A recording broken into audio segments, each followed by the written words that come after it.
नमस्कार मंडळी, सर्वांना शुभ सकाळ. तर आजच्या दिवशी सकाळी सुरुवात झाली देवपूजेने, कारण आज आहे अंगारकी संकष्टी.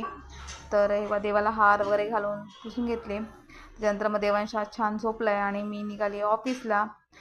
तर आज मस्त साडी वगैरे वेअर करून जाते. तर इकडे बघा ट्रेनला इतकी गर्दी आहे.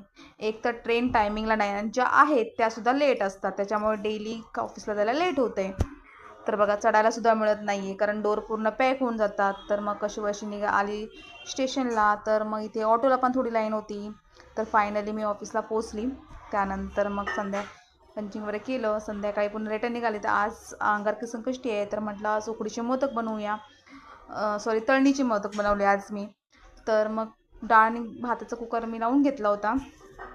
त्यानंतर एका कढईमध्ये तूप आणि थोडं तूप जास्त घालून घेतलं आणि त्याच्यानंतर मग खोबरं आणि गूळ त्याच्या कढईमध्ये एकत्र करून घेतला आणि थोडेसे ड्रायफ्रूट्स पण घातले याच्यामध्ये, ज्याच्यामध्ये कापले काजू आणि बदाम आणि मनुका हे सगळं ॲड करून घेतलं.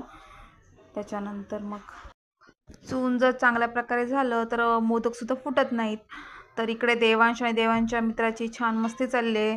तर क्रिकेट खेळायचं चाललं आहे यांचं. तर टी व्हीसुद्धा चालू ठेवले आहे. टी व्ही म्हटलं दुसरं चेंज कर, तर नाही, टी व्ही पण पाहिजे आणि खेळायचं पण पाहिजे.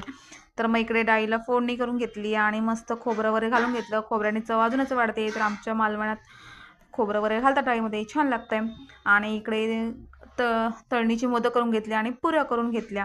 तर मम्मी काम करते, तर मम्मीला तर हेल्प करायचीच असते. तर मध्ये मध्ये करत होता, म्हटलं थोडंसं पीठ दिलं. आणि हा आहे आज जेवणाचा मेनू: डाळ भात आणि मटरची भाजी, उकडीचे मोदक आणि पुऱ्या. तर चला या मंडळी, बाय.